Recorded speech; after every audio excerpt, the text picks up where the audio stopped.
Hello and welcome back to another review. मेरा नाम सजाद इम्तियाज़ है और मैं अभी देख के निकला हूँ movie the crow. Basically movie की अगर बात करने से पहले अगर देखें उसके स्टार कास्ट के अंदर तो बिल स्कार्स का है, फ़का ट्विग्स है और डैनी ह्यूस्टन है, जो तीन मेन कैरेक्टर है मूवी के।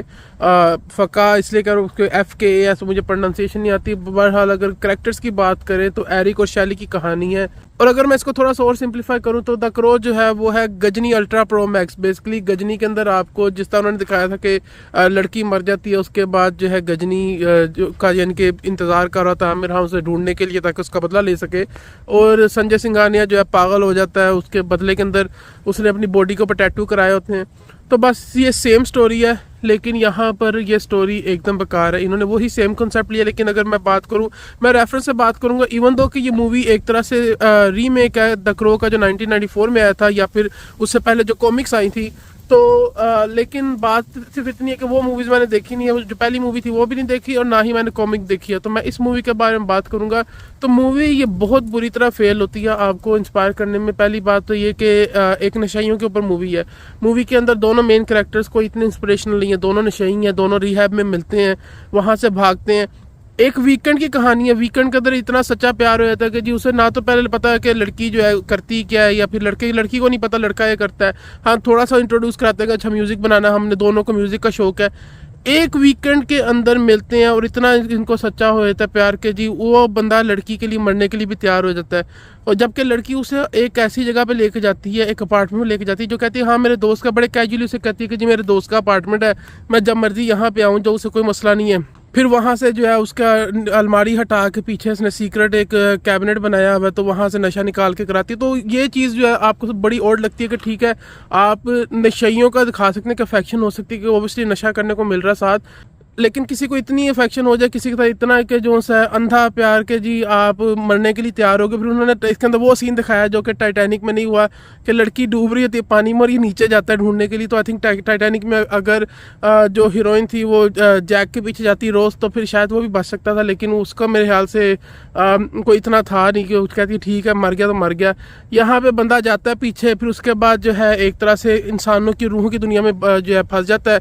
द क्रो मूवी का नाम इसलिए क्योंकि जो रूहें हैं, जब बंदा मर जाता है तो जो क्रो हैं, जो कौवे हैं, वो रूहों को लेकर दूसरी दुनिया में जाते हैं। लेकिन अगर उसने कोई ज़्यादा बहुत ही कोई यानी कि ज़्यादा गुनाह किए हैं या फिर बहुत ज़्यादा कोई ट्रेजेडी देख ली है, तो कई बार ये होता है कि कौवा वापस ला के उसको बीच में फेंक देता है कि मैं भाई तुम्हें आगे नहीं लेके जाना। तो मूवी बेसिकली उसी चीज़ को जो है यानी कि आगे यानी कि प्रोग्रेस करती है कि जी वहाँ पे जब पहुँचता है तो कहता नहीं जो मर्जी हो जाए लड़की ज़िंदा रहनी चाहिए, मैं मर जाऊँ भले। तो हालांकि दोनों मर चुके होते हैं, लेकिन इसको मौका मिलता है कि खुद भी वापस जाके तो अपना दोबारा से शुरुआत करता है, क्योंकि इसका तो लेना देना नहीं होता। लड़की ओबियसली एक कल्ट का हिस्सा होती है। तो यानी कि वो भी इन्होंने मूवी के अंदर दिखाया। तो आई थिंक जितना ज़्यादा इसको बात करूँगा तो मूवी उतनी ज़्यादा इनके स्पॉइल होगी, लेकिन मेरे ख्याल से स्पॉइल कर देनी चाहिए। मूवी के अंदर दिखाया हुआ कि एक बंदा जो लोगों की बलियाँ चढ़ाता है, जो कि बेसिकली एक सबसे घटिया जो है यानी कि विलन रख लें अगर इस मूवी के अंदर रखा जाए। क्योंकि अगर मैं बात करूँ गजनी की, तो गजनी का एक उन्होंने एक पर्सनालिटी दिखाई थी, उसे खतरनाक दिखाया था। क्योंकि मैं उस चीज़ के बारे में इसलिए बात करूँ क्योंकि मेरे ख्याल से गजनी जो है जो ओरिजिनल द क्रो थी वहाँ से उन्होंने अडॉप्ट की थी, और ये वाली मूवी जो है ये गजनी से अडॉप्ट हुई है तो ये भी अडॉप्शन ओरिजिनल क्रो की। लेकिन वहाँ पे अगर आप मूवी देखेंगे ना तो आपको यही लगेगा कि आप जो है गजनी पहले देख चुके हैं। लेकिन जो यहाँ पर डैनी ह्यूस्टन ने जो है बंदा विंसेंट का किरदार अदा किया है, उसको इस तरह बिल्ड किया जाता है कि पता नहीं कितना खतरनाक होगा। वो जब आमने सामने आएंगे तो बहुत ही कोई बड़ी लड़ाई होनी है, लेकिन उसके अंदर कुछ भी नहीं होता। वो जाता है दूसरी दुनिया में जाता है, मर जाता है आराम से। इवन के द क्रो जो है इसके अंदर अगर आप देखें मूवी को, तो एक तरफ एक बंदा जो है नशई है, उसने कभी ट्रेनिंग नहीं ली, उसको एक मिनट सीन पहले इतनी दर्द हो रही थी मार खाने पे क्योंकि उसको तकलीफ होती है, लेकिन वो मर नहीं सकता।